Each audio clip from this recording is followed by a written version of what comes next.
Bismillahirrahmanirrahim. Assalamualaikum warahmatullahi wabarakatuh. Ya, pada video kali ini kita akan melanjutkan pembahasan sebelumnya, yaitu coding menggunakan AI. Nah, pada video kali ini kita akan membahas suatu istilah atau tren yang kekinian yang disebut dengan istilah vibe coding.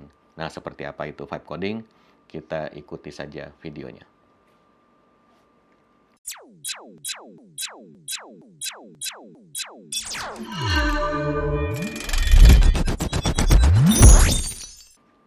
Ya, jadi vibe coding ini adalah suatu istilah yang dicetuskan oleh Andrej Karpathy. Andrej Karpathy ini merupakan salah satu founder-nya dari OpenAI, yaitu ChatGPT ya.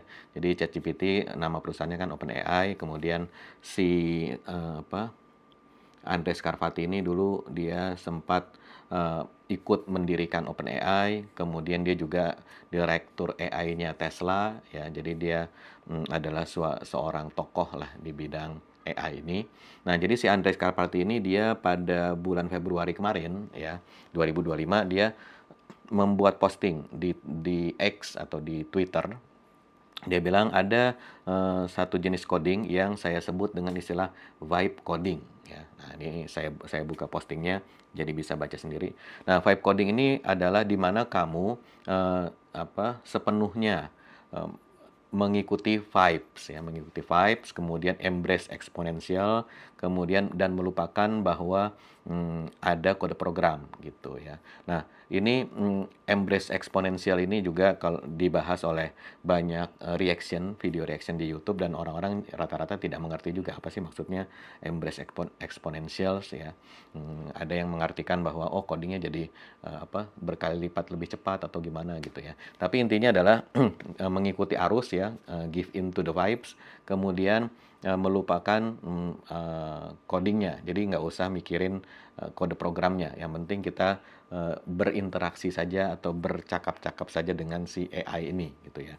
Nah, katanya dia ini dimungkinkan karena LLM itu ya large language model ya, seperti ChatGPT dan teman-temannya. eh, karena LLM zaman sekarang sudah sangat bagus sekali ya. Saya baru saja berbicara kepada Composer. Composer itu salah satu fiturnya si Cursor ya, menggunakan Super Whisper. Jadi Super Whisper itu seperti modul untuk mendengarkan gitu, dictate ya, dictation. Jadi biasanya di komputer kita ada fitur dictation di mana kalau kita ngomong nanti dia akan bisa mentranskrip atau menjadikan teks gitu ya, seperti itu. Atau misalnya kita nyuruh-nyuruh Siri ataupun Alexa gitu ya. Nah, jadi ada Super Whisper, kemudian dia ngomong, kemudian omongannya tersebut diterima oleh si AI, dan kemudian AI-nya bereaksi untuk melakukan apa perintahnya dia gitu ya. Nah, so I barely even touch the keyboard. Jadi saya bahkan tidak memegang keyboard sama sekali katanya. Hampir tidak memegang sama sekali. I ask for the dumbest things like decrease the padding on the sidebar by half ya. Karena saya terlalu malas untuk mencari si sidebar tadi gitu. Kemudian saya selalu accept all. Nah, accept all ini nanti kita akan demokan ya. Jadi ada opsi-opsinya. Apakah kita selalu menerima atau gimana gitu ya. Sebentar.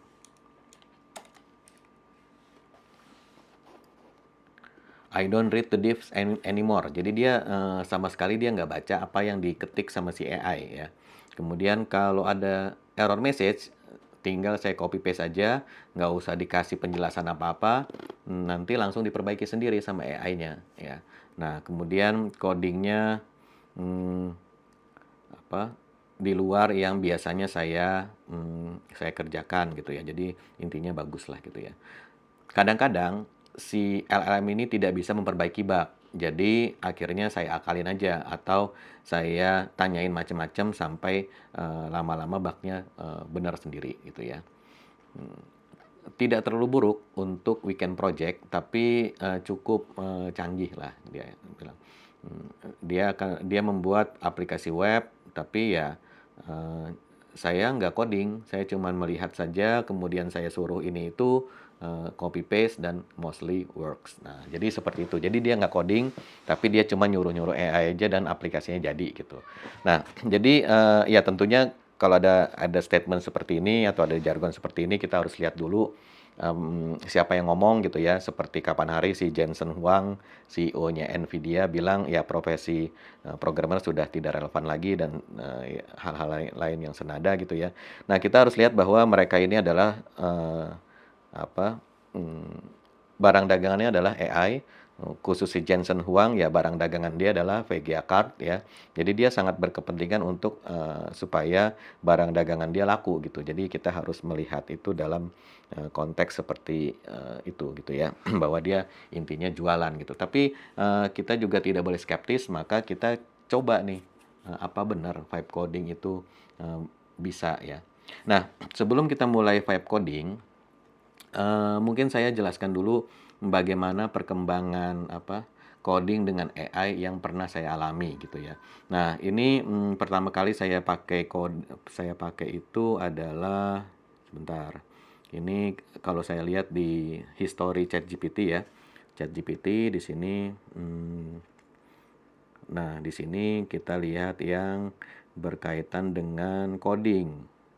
Coba ini add external JS to ChatGPT to Vue.js ya. Ini saya suruh ngapain dia nih. Nah, ini saya cuma nanya ya, bagaimana caranya saya menambahkan external JavaScript ke existing Vue project. Nah, dia bilang ini ada beberapa cara, dia jelaskan seperti ini ya. Oke, ini kan kita tanya jawab ya. Nah, kemudian kita lihat lagi di sini, ini apa nih? Nah, di sini saya mulai nyuruh-nyuruh nih ya. Mulai nyuruh-nyuruh. Kalau yang tadi kita kan nanya, kalau yang sekarang kita menyuruh. Jadi saya punya teks seperti ini, kemudian saya bilang tolong dihias, oke. Nah, dia kemudian akan membuatkan seperti ini. Ini kita bisa copy, kemudian kita bisa coba kita play Tailwind CSS ya. Nah, di sini kita bisa kopas ya. Nah, jadinya seperti ini. Ya, jadi ini masih kita suruh, tapi dia menghasilkan seperangkat coding, kemudian kita copy paste ya. Nah, kemudian di sini saya suruh lagi di sini, coba tolong buatkan tampilan modal dialog dengan Tailwind CSS bisa show height.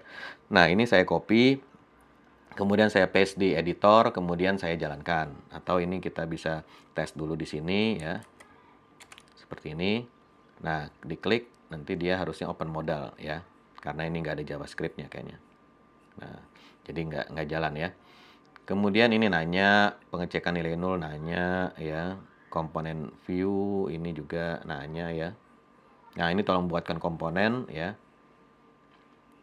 Nah, jadi intinya adalah di sini seperti ini template block. Nah, di sini saya minta buatkan template block ya. Jadi blok saya yang kemarin itu prompt-nya seperti ini ya. Jadi saya minta minta Tailwind yang minta ChatGPT yang membuatkan seperti ini ya. Sehingga hasilnya ya ini. Nah, ini adalah template ini dibuatkan oleh si ChatGPT.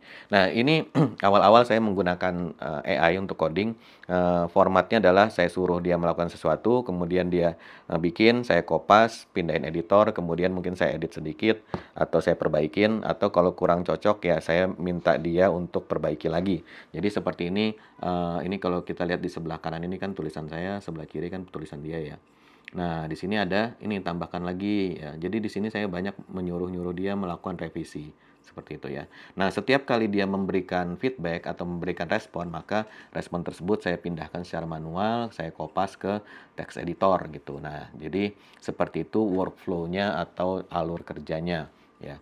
Nah, jadi ini adalah yang versi awal ya, versi bodoh-bodohan atau versi primitif karena masih banyak pekerjaan yang bersifat manual gitu, kopas. Nah, kemudian ada lagi ya, ini juga saya lupa kayaknya ini awal-awal menginstal Gemini ya. Di sini kita bisa misalnya public, ini kan nasabah controller ya. Saya pengen find by ID gitu ya. Public, opsional, find nasabah. Nah, nanti dia akan menghasilkan ini. Kok nggak jalan ya si Gemininya? By ID. Mana nih Gemini? Nah, jadi harusnya Gemininya nanti biasanya, ini saya nggak tahu apakah koneksi internet saya ini ya, next edit suggestion. Apakah dia mana nih? Lagi mogok atau gimana?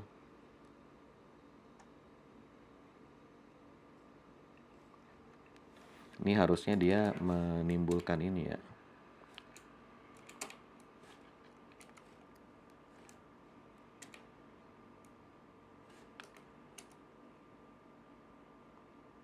Autocomplete ya.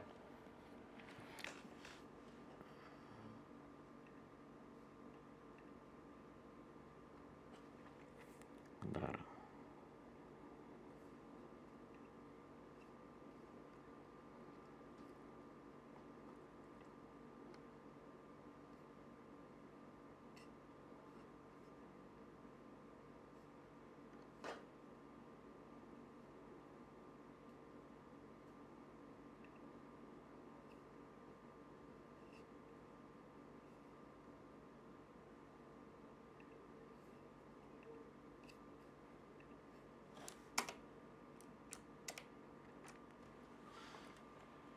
Ya. Nah, di sini kita bisa fix menggunakan Copilot. Nah, dia bisa memperbaiki nih. Ya, seperti ini. Kita bisa save ya. Nah, jadi dia bisa menimbulkan bisa menimbulkan suggestion sebenarnya. Cuman ini karena karena keyboard shortcut saya kelihatan yang nggak jalan dengan baik, jadinya dia tidak ini ya, tidak jalan gitu. Oh, ini bukan long tapi ini string. Ini coba kita perbaikin aja. Fix using Copilot. Nah, oke, save. Nah, ini salah ya. Ini harusnya ininya yang dijadiin string ya. Nah, dia menyarankan seperti ini. Oke, kita coba save ya, tab. Nah, gini harusnya. Ini dia kayaknya agak lemot aja tadi ya. Karena harusnya ini keluarnya dari tadi ya.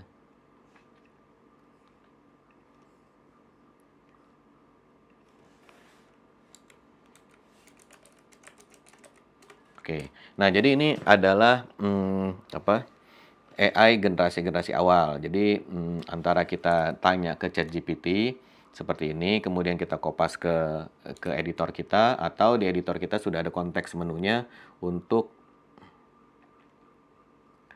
melakukan ini ya, untuk melakukan autocomplete ataupun perbaikan coding gitu ya.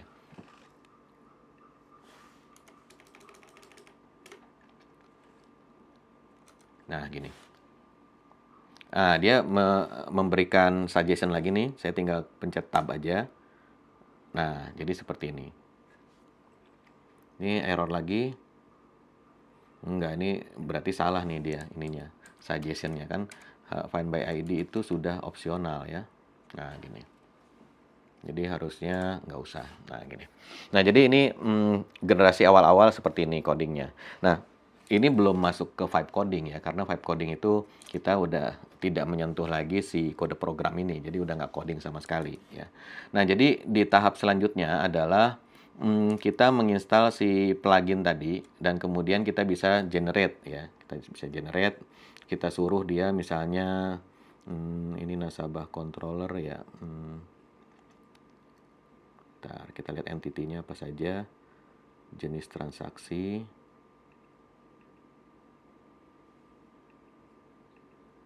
Oke.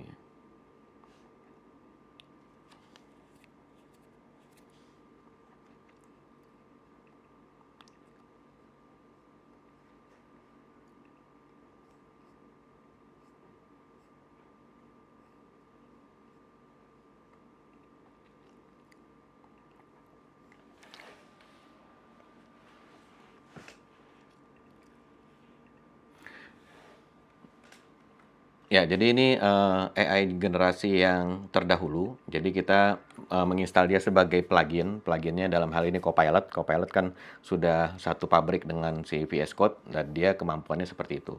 Nah, jadi ini adalah yang terdahulu. Nah, sekarang seperti apa? Yang sekarang adalah orang-orang kemudian bikin tools atau bikin extension dari VS Code, yaitu namanya Cursor ya. Cursor.ai dan juga namanya Windsurf ya.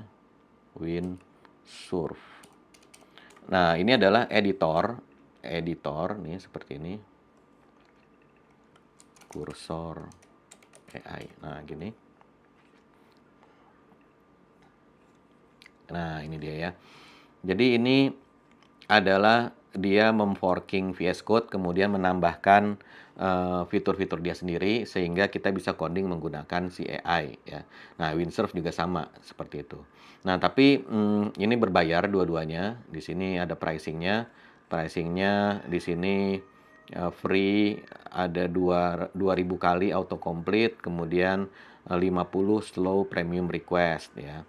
Nah, di sini dia ada bayarnya. Kemudian untuk Windsurf Editor di sini ada kita lihat Windsurf Editor pricingnya.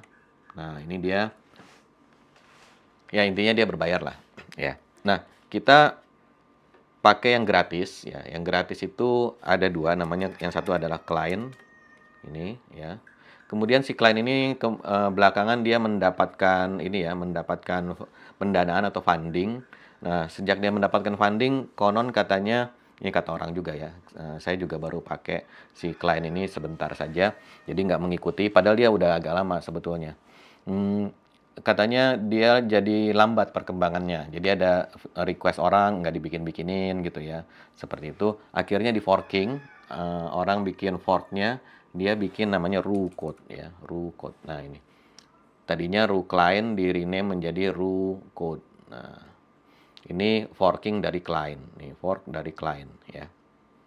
Nah, ini perkembangannya lebih cepat. Jadi dia banyak pull request orang, banyak di merge sama dia sehingga dia jadi lebih canggih sekarang ini ya. Oke. Nah, gimana cara kerjanya ya? Kita akan berikutnya kita akan melakukan vibe coding menggunakan si Ru code ini ya. Apa yang mau kita bikin ya? Yang mau kita bikin adalah kita akan coba replikasi aja. Di sini kan di YouTube-nya Artivisi ada video beberapa saat yang lalu yaitu tentang text tag. Nah, text tag ini adalah aplikasi biasa sebetulnya, tapi di sini kita gunakan semua peralatan coding ya. Jadi seperti kita ngetesnya menggunakan test container, kemudian kita menggunakan Selenium, terus kita migrasi database menggunakan Flyway dan seterusnya. Nah, jadi kita akan coba bikin yang seperti ini menggunakan si Ru code tadi dan kita vibe coding alias kita nggak coding sama sekali tapi kita suruh-suruh aja gitu ya.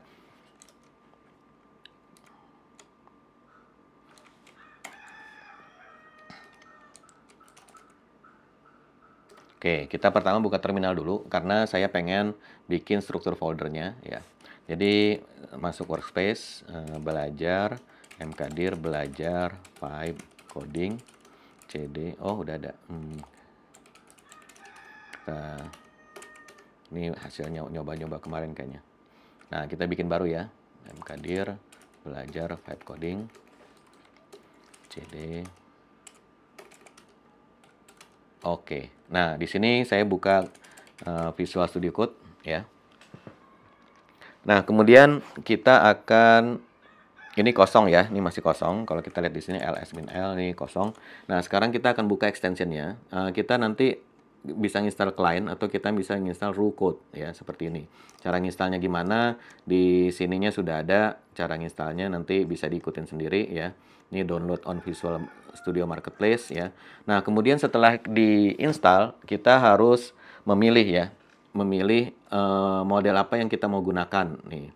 Jadi di sini ada, tadinya cuma ada default, tapi saya udah tambahin ini ya. Nah, kita sekarang mau coba Quasar Alpha. Quasar Alpha ini baru ya.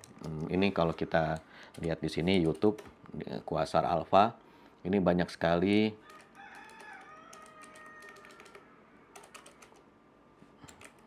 Nah, ini ya. Ini baru nih. 21 jam yang lalu, 1 jam yang lalu. New GPT-5 Quasar Alpha is insane, free API. Nah, ini actually amazing 2 hari yang lalu. Jadi ini memang benar-benar baru nih Quasar Alpha ya. Nah, kita cobain aja. Kita menggunakan Quasar Alpha dan kita mengaksesnya melalui Open Router. Open Router itu apa? Ada di video sebelumnya ya. Nah, jadi Quasar Alpha ini kita pilih sebagai ini ya. Kalau belum ada tadi kita bisa nambahin configuration baru ya. Memang aslinya belum ada. Kemudian kita nanti pilih modelnya seperti ini. Nah, ini kita bisa pilih macam-macam nih ya, seperti ini. Nah, misalnya kita tadi mau Quasar. Nah, di sini kita tinggal pilih ya. Oke. Nah, ini sudah jadi ya, discard changes. Ini masih ada bugnya nih, harusnya kita save aja lah ya. Dan nah, di sini udah dipilih Quasar Alpha dan di sini dia ada modenya. Jadi ada mode arsitek, ada mode coding, ada mode asking, nanya, dan ada mode debug ya. Ini kalau mode arsitek, kalau kita suruh bikin sesuatu, nanti dia akan bertindak atau berperilaku selayaknya software arsitek. Jadi dia nggak coding, tapi dia nanti akan bikin coding convention, dia akan bikin aturan-aturan ini, misalnya deklarasi variabel harus seperti ini, kemudian arsitekturnya harus begini, kemudian nanti ya pokoknya macam-macam aturan-aturan teknis dalam menstrukturkan si project gitu ya. Nah, setelah itu nanti arsitek ini dokumen output dari arsitek ini nanti akan bisa diproses sama si programmer untuk diimplementasikan dalam coding gitu. Tapi kita di Artivisi biasanya tidak pakai model seperti ini karena biasanya ya udah arsiteknya langsung coding aja, bikin template project dan implement fitur-fitur yang susah, nanti yang gampang-gampang dikasih ke junior, biasanya seperti itu. Jadi kita nggak bikin dokumen terpisah gitu ya. Tapi kalau di tempat teman-teman atau di kantornya bikin workflow seperti itu, kita bisa ikuti dengan menggunakan si RU ini. Nah, jadi kita sekarang langsung saja ke mode coding ya. Kita juga bisa asking, jadi kalau kita cuma mau nanya-nanya doang, kita masuknya ke asking, dan kita bisa juga debug kalau misalnya nanti ada error ya, tapi sekarang kita coding. Nah, kemudian di sini ada opsi auto approve ya. Jadi auto approve ini udah saya centang, dan saya pilih-pilih ya. Jadi dia diizinkan ngapain aja gitu ya. Yang pertama, dia boleh membaca file dan folder. Jadi karena ini sensitif, artinya dia bisa membaca file di lokal kita, kan itu agak bahaya ya. Maka kita harus nanti ditanya-tanya, approve nggak gitu. Tapi kalau kita izinkan auto approve, maka dia langsung bisa baca tanpa nanya-nanya lagi. Kemudian yang kedua, dia bisa ngedit. Jadi dia bisa langsung melakukan perubahan, kita izinkan atau tidak gitu ya. Nah, biasanya kalau kita menggunakan version control, kita izinkan aja karena nanti kan bisa kita revert ya. Yang penting jangan lupa kita commit dan rollback ya. Nah, kemudian di sini execute command. Nah, dia bisa nggak jalanin command ya? Kalau bisa ya nanti dia bisa change directory, bikin folder, menghapus folder dan sebagainya gitu. Ini tidak saya centang, jadi saya pengen lihat dulu dia meminta izin ngapain, baru nanti saya izinkan gitu. Kemudian menggunakan browser, dia boleh nggak buka browser. Kemudian MCP server. Nah, MCP server ini adalah aplikasi tambahan yang kemampuannya nanti bisa macam-macam.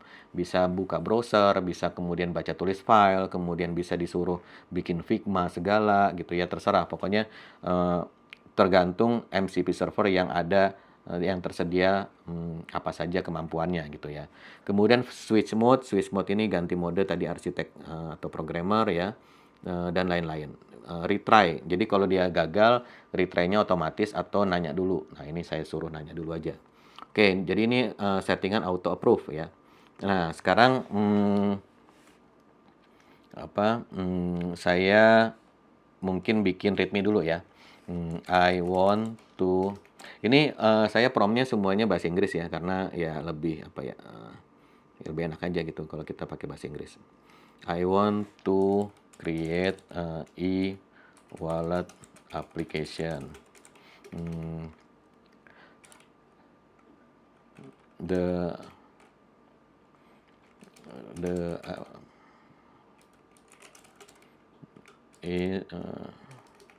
features are yang pertama kita mau registrasi customer registration. Kemudian yang kedua adalah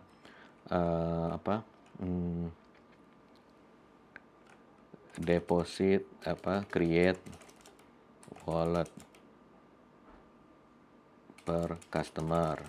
Kemudian setelah itu customer can login and view transaction history, transaction deposit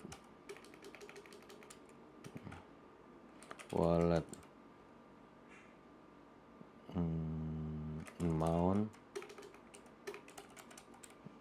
is added by invoking API,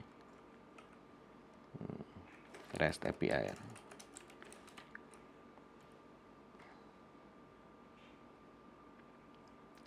Kemudian setelah itu the wallet can be used for payment.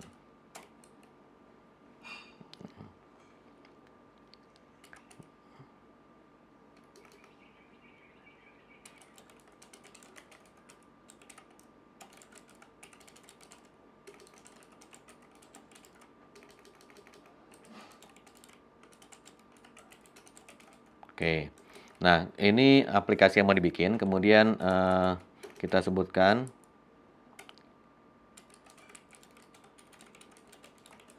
kita bikin Spring Boot aja ya, Spring Boot with UI PostgreSQL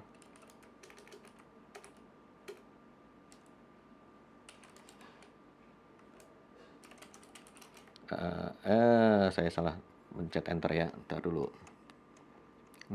Stop dulu, stop, mana stopnya?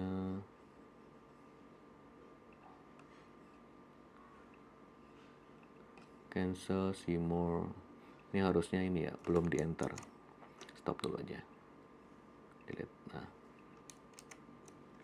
Postgres database, kemudian Docker Compose for apa ini?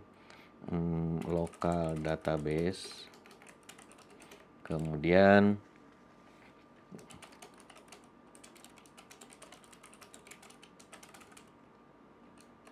nah, kita baru kasih perintah sama dia. Please create starter application in the current folder. Nah, gini ya.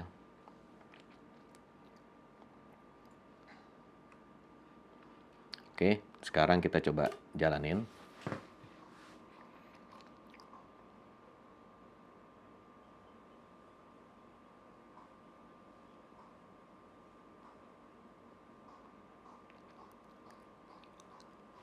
Ini agak lemot ya. Biasanya dia cepat nih. Ini kadang-kadang tergantung daripada kecepatan si ininya, kecepatan si modelnya ya. Nah, ini kita akan menggunakan Quasar Alpha tadi ya. Ini saya copy aja.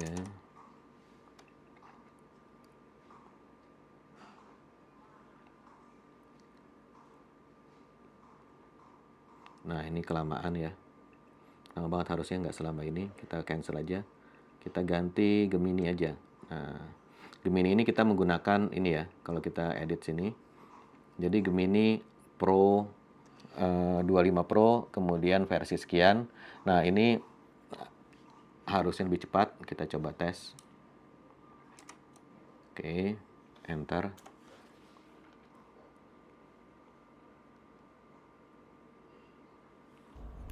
Oke, nah ini dia. Nah, jadi dia bilang dia langsung respon ya. Kenapa lebih cepat ya? Mungkin karena si Gemini lebih cepat ya. Nah, dia bilang dia akan saya bisa membantu untuk men-setup inisial ini menggunakan Spring Boot. Dia akan mencoba mengenerate Spring Boot menggunakan Spring CLI ya. Ini hasilnya Java 17, kemudian bla bla. Nah, akan dibikin di sini. Ini komennya. Apakah kita jalanin? Ini saya nggak punya Spring ya di lokal. Jadi kalau kita coba di sini Spring apa nih? Init. Ini nggak ada nih karena saya nggak menginstal Spring CLI. Kita lihat bagaimana dia menghandle ini ya. Oke, run command. Nah, di sini dia bilang command not found ya, Spring. Oke. Nah, dia bilang nih di sini nih. Oke. Kelihatannya Spring CLI tidak diinstal ya. Jadi saya mau pakai curl aja. Pakai curl, dia mengakses ke sini, nanti hasilnya akan menghasilkan zip, nanti di unzip, kemudian nanti dihapus hasilnya. Gimana? Oke, kita run ya. Nah, dia nanti akan mengeksekut curl.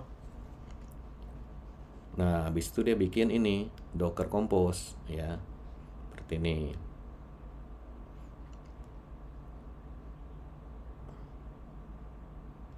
Oke.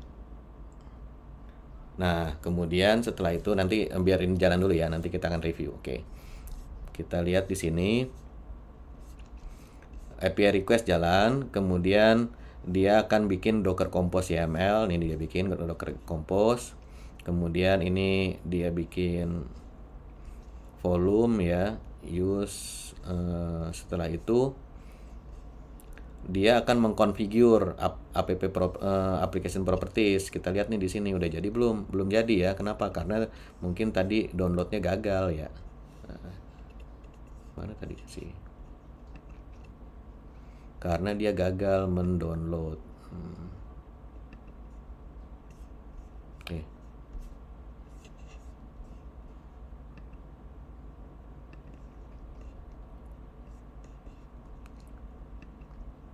Kok hilang dia?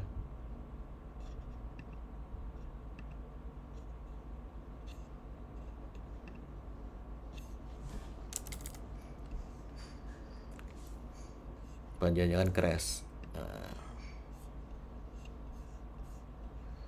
Oh, enggak, ini dia. Nah, di sini nggak ada ya. Katanya dia mungkin ini karena projectnya diekstrak ke subdirectory atau ketika di unzip gagal ya. Coba kita lihat di sini ls-l ya. Nah, dia belum selesai, belum jadi downloadnya ini ya. Dia bilang oke, coba lagi ya. Oke, kita coba lagi. Dia jalannya di mana? Benar kan sebenarnya? Nah, di sini sebetulnya ada parse error near ini nih. Ya. Unzip. Pasti nggak nemu lagi ya. Karena nggak ada ya nih. Cannot find. Jadi zipnya nggak ada. Ini kan gagal nih. Coba kita biarin aja.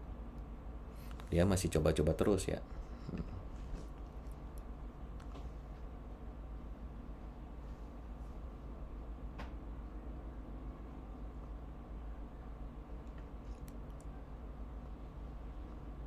Kita lihat dia bisa ini nggak.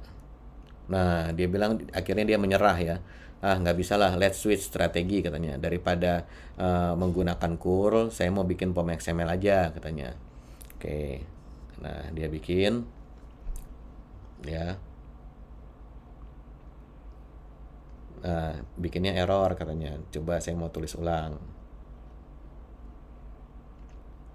Oke, sekarang dia mau bikin main class ya.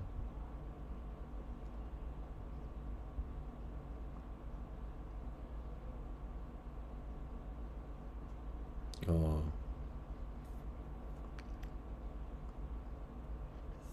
oke. Nah, dia bikin skema. Sekarang dia mau jalanin Docker Compose, boleh nggak? Nah, ini saya harus jalanin ini dulu ya. Jalanin Dockernya dulu. Tapi nggak apa-apa. Ya udah, oke. Kita jalanin Docker dulu.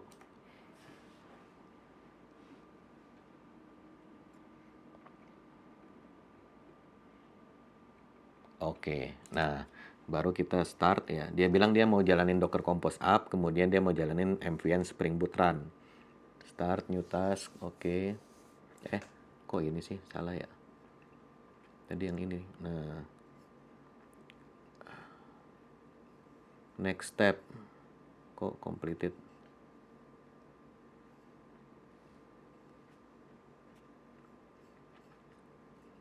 Oh, harusnya tadi kita lanjut ya. Kita terusin aja di sini. Test the created project.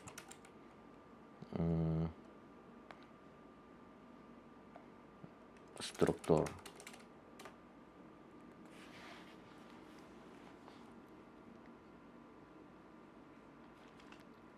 Oke, run command.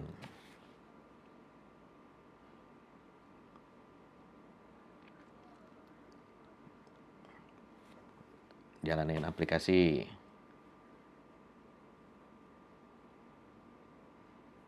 Oh, MVNW nggak ada ya, karena ini projectnya dia tulis sendiri ya, bukan dari Start Spring IO, jadi nggak ada wrappernya. Nah, dia jalanin nih. Oke ya, jalan nih. Nah, started ya.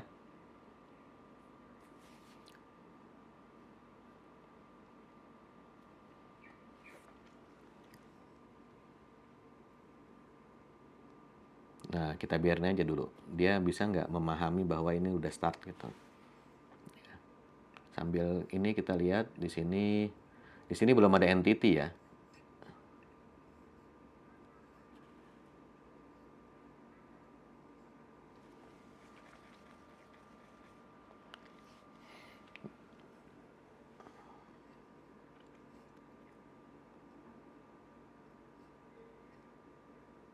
Oke, ini pakai trigger ya. Saya nggak suka pakai trigger sebetulnya. Jadi kita akan minta ini. Dan juga dia nggak bikin mutasi transaksi ya, transaction history. Oke, kita proceed aja deh.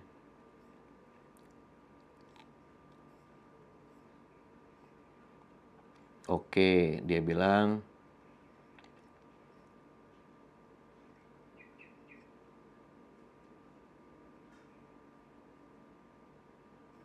run command.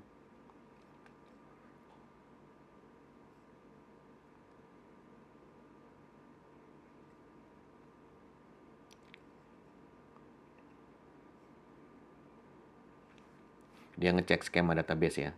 Nih. Apakah kebikin atau enggak. Nah, excellent katanya.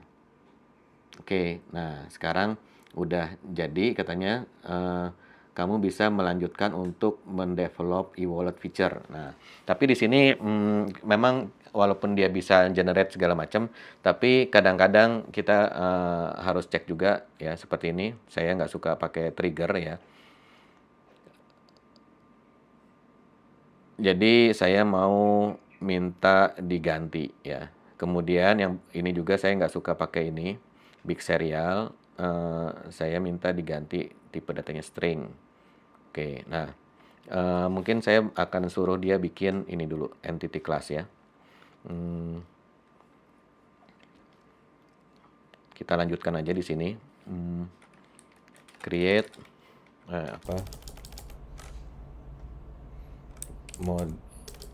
modify the migration script. I don't like using trigger in my database schema. Please modify.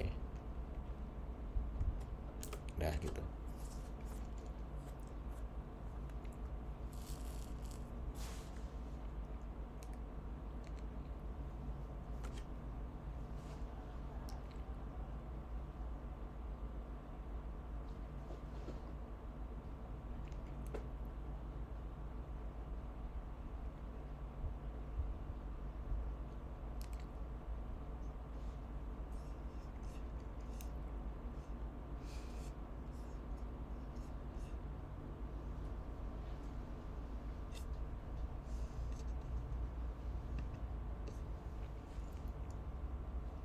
dia agak error ya, mungkin karena lagi lemot aja. Kadang-kadang memang suka gitu ya, lemot ya.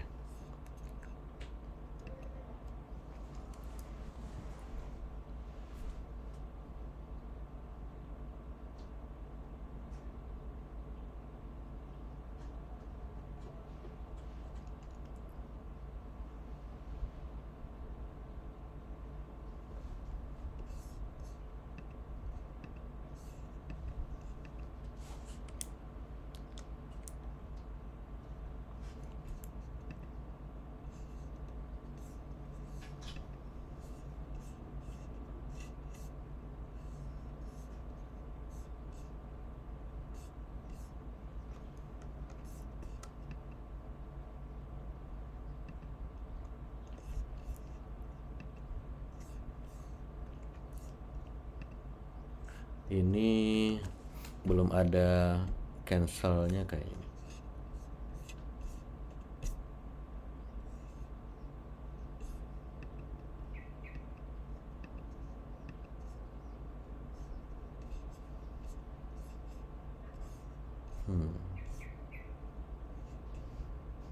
Oke, kita ini aja deh. Gimana cara cancelnya nih?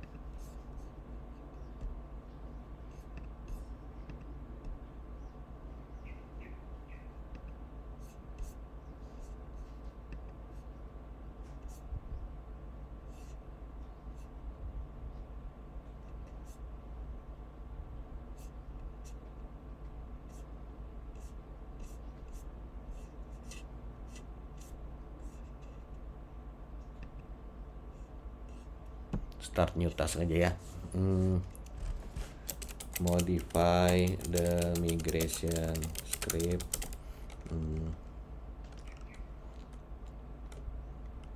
to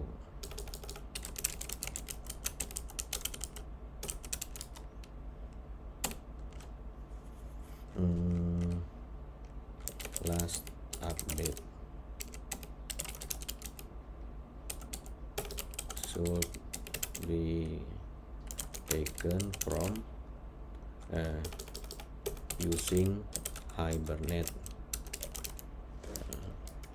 JPA Spring Data JPA features. Oke.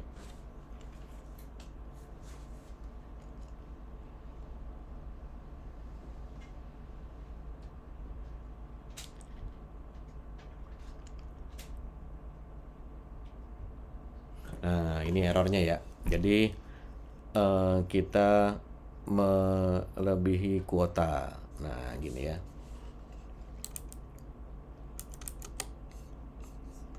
Coba kita lihat kuotanya AI Studio, mana dia?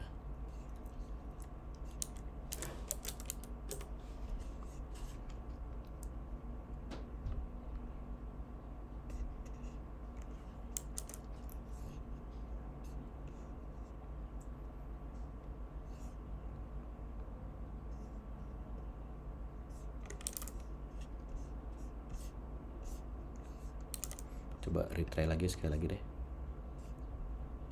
Oh, nggak boleh ya. Kita ganti model.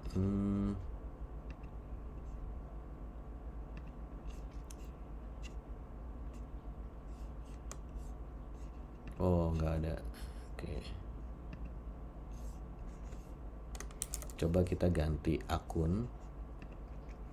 Switch account menggunakan ini. Akun kampus. Get API key.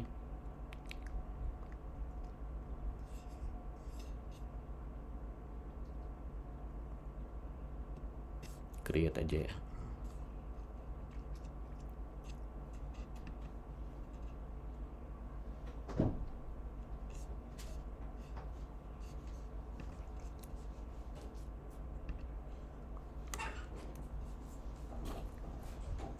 Oke, ini kita copy ya. Edit Gemini API key. Oke, save dan retry.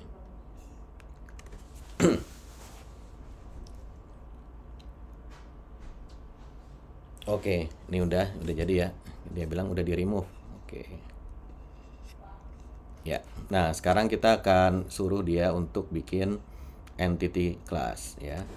Create entity classes for the oh uh, add table for storing transaction wallet history.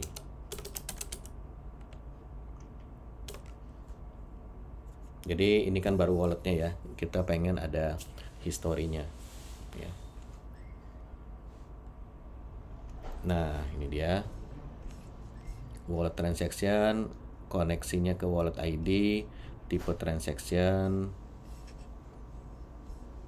Nah oke, nah ini udah benar ya. Maunya desimal. Oke. Kita pengennya si ini foreign key-nya biasanya saya ID-nya di depan. Oke, ini kan ada customer ID, harusnya ID underscore customer, ini ID underscore wallet ya. Modify foreign key naming convention should be ID underscore table name. Oke.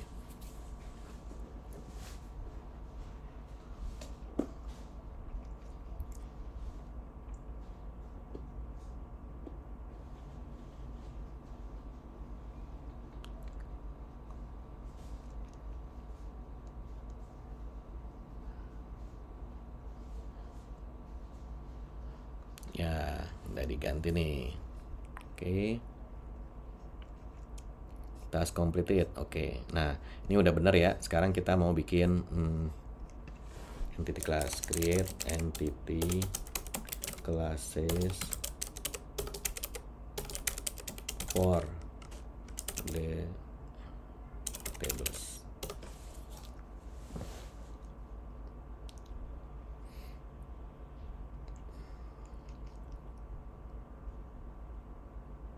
Nah, ini dia udah bikin ya.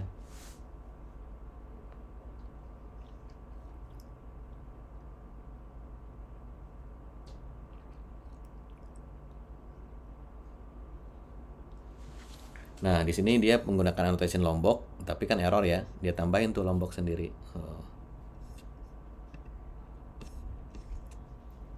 Tuh, Lombok sudah ditambahkan. Oke. Sekarang dia mau bikin wallet. Nah, canggih dia.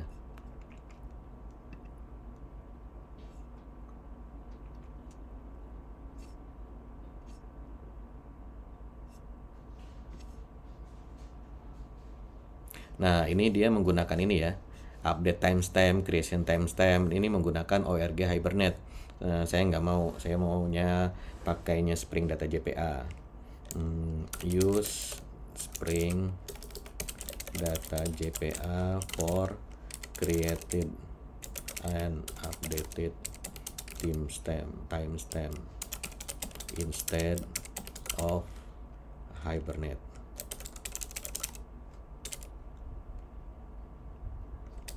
Annotation.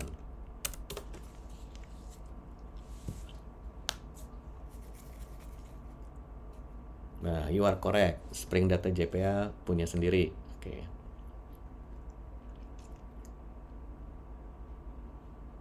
Nah, oke ya.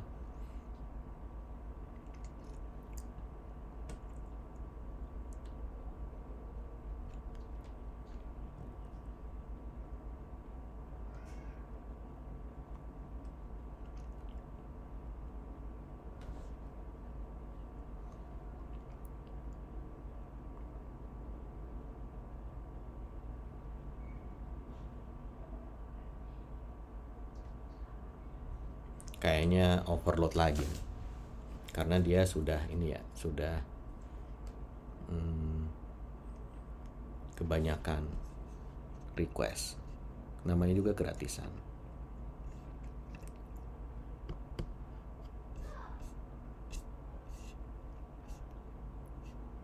Oke. Nah, kita bikin task baru aja. Kita bilang, kalau saya biasanya tidak suka di sini menggunakan serial ya. Modify the entity and table. I want to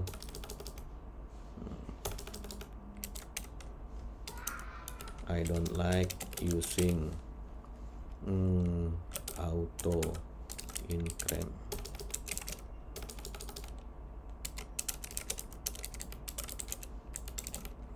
for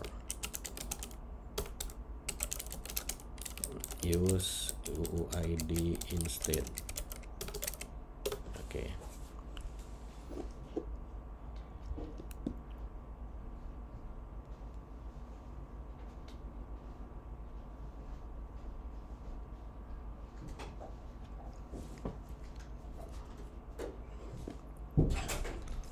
Ya, jadi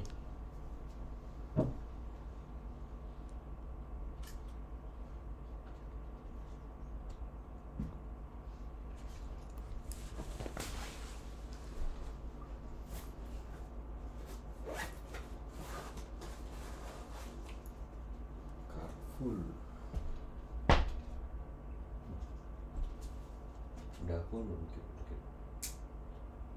Masih kedip-kedip.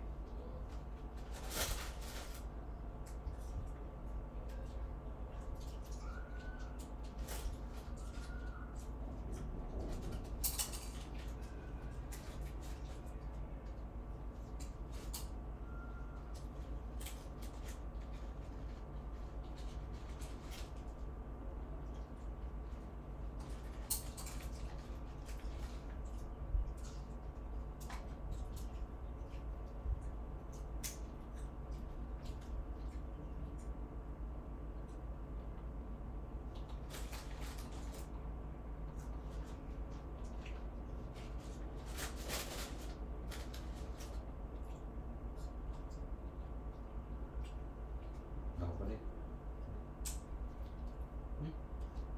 Cabut aja. Ya tuh ya.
Ya, kita coba pakai yang lain ya.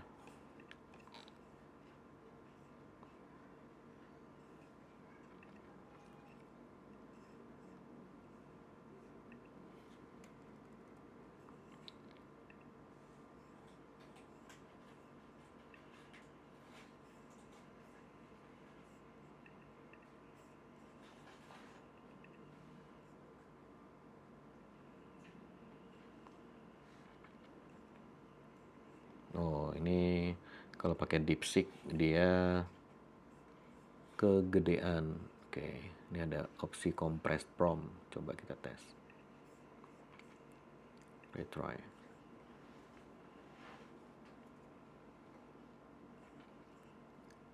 DeepSeek nih.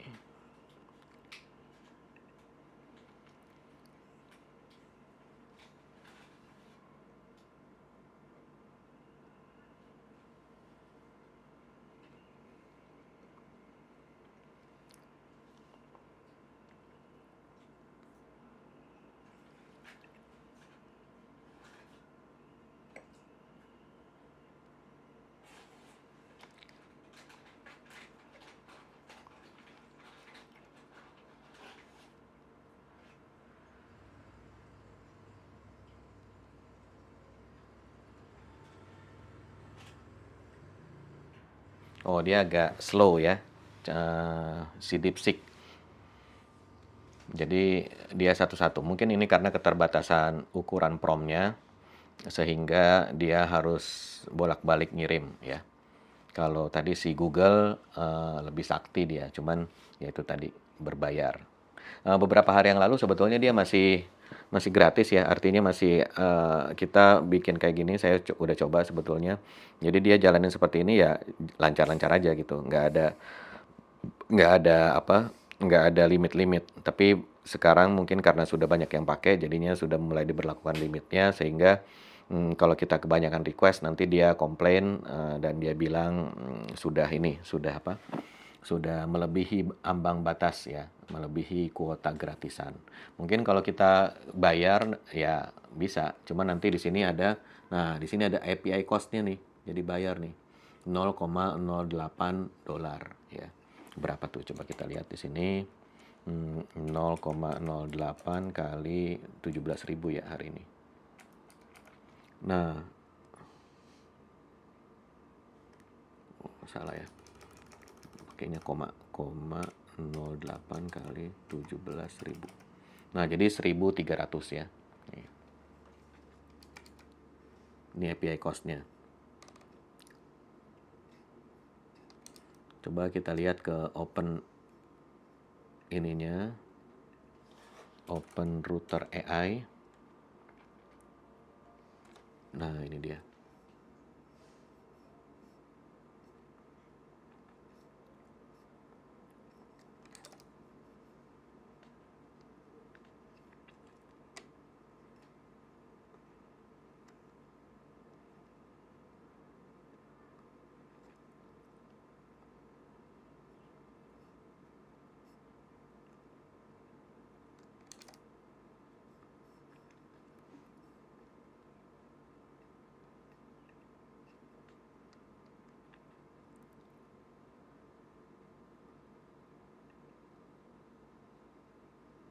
Nah, ini dia ya. Jadi kita suruh bayar. Nah, ini kita cancel aja.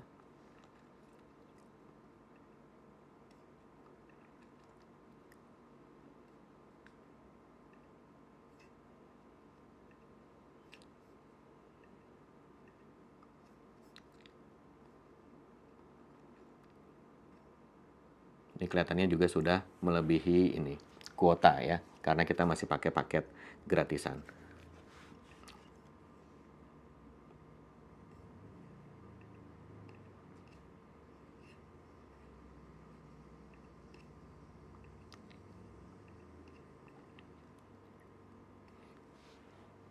Oke. Nah, jadi kira-kira seperti itu cara penggunaannya. Jadi zaman sekarang kita bisa menggunakan Roo-code ataupun menggunakan si kursor ataupun windsurf. Jadi kita cukup memberikan perintah saja, kemudian setelah kita kasih perintah, kita lihat hasilnya. Kalau hasilnya kurang bagus, kita suruh dia modifikasi. Kemudian nanti bahkan dia bisa kita suruh untuk menjalankan aplikasinya, membuka browser dan mengecek hasilnya apakah sudah benar atau belum gitu ya. Nah, ini dimungkinkan karena adanya fitur baru yaitu namanya MCP ya, Model Context Protocol, sehingga orang bisa membuatkan MCP server yang dia bisa melakukan banyak hal. Ini di sini kalau kita mau lihat di sini MCP servers ya. Nah, di sini MCP servers hmm, yang ada ya, collection nih, available tools. Oh, ini bukan ya. Mana? MCP server list. Nah, gini dia. Top MCP server yang bisa dicoba. Nah, gini dia. Nah, di sini udah banyak yang bikin ya, seperti ini. Local file system, GitHub, Slack. Nah, dia bisa langsung connect ke Slack, bisa baca dari Google Map dan sebagainya ya. Brave ya. Jadi dia bisa surfing, bisa membuka browser Brave dan seterusnya. Di sini kalau nggak salah juga ada di settingannya si Ru ya. Settingannya Ru. Nah, ini MCP servers. Nah, dia. Jadi dia banyak ya, community made servers. Nah, ini. Nah, ini banyak sekali ya. Bisa Postgres, bisa Google Map, Google Drive dan sebagainya. Nah, jadi begitulah cara kita menggunakan AI untuk coding setidaknya di bulan April ini ya. Jadi kita bisa pilih-pilih model-model yang kita bisa yang mau kita pakai. Ada yang gratis, ada yang berbayar, kemudian juga ada yang ngebut, ada yang pelan, ada yang murah, ada yang mahal dan sebagainya ya. Kemudian juga ini bakalan terus berkembang ya karena ya ini berkembang dengan sangat pesat, bahkan dia bisa kita suruh untuk browsing, kemudian ngupdate status LinkedIn atau mengirim DM dan sebagainya. Nah, itu nanti banyak tutorialnya di internet, silakan dicoba-coba saja. Jadi vibe coding ya sudah di sini eranya ya. Kita tinggal pakai aja. Nah, apakah sebagai programmer kita jadi tergusur? Ya, enggak juga. Selama kita benar-benar paham fundamental dari coding. Karena hasil kerjaan dia tetap harus ada yang memverifikasi, harus ada yang ngecek apakah benar atau enggak, sesuai atau enggak dengan best practice ataupun dengan keinginan kita gitu ya. Nah, kemudian juga kalau kita nggak bisa, kita nggak paham cara codingnya, ya gimana kita mau mereview gitu kan ya. Bagaimana kita mau tahu apakah dia sudah bagus atau belum, atau perlu diperbaiki atau enggak gitu ya. Jadi sebetulnya ini kita hanya menghilangkan pekerjaan yang tadinya kita ketik sendiri, kita bisa nyuruh dia untuk ngetik. Ini sekian baris kode, ini dia yang ketik semua ya. Kita tinggal mensupervisi saja apakah hasilnya dia sudah sesuai atau belum gitu. Tapi ya tetap sama seperti kita pakai ORM ya, seperti pakai Hibernate, pakai Laravel models gitu ya. Tetap kita harus ngerti SQL. Walaupun kita nggak nulis SQL, tapi bukan berarti kita tidak paham bagaimana menulis SQL. Ini juga sama. Kita tidak ngetik sendiri codingnya, bukan berarti kita tidak perlu belajar coding. Tetap harus belajar, cuman kita nggak perlu nulis lagi. Nah, kira-kira seperti itu introduction ke vibe coding. Silakan dipikir-pikir bagaimana dampaknya terhadap pekerjaan kita sehari-hari dan bagaimana kita menempatkan diri di era teknologi yang sudah sedemikian pesatnya. Ya, tentunya teknologi tidak bisa dihambat atau dibendung, tinggal kita beradaptasi menyesuaikan dengan kenyataan yang ada seperti ini.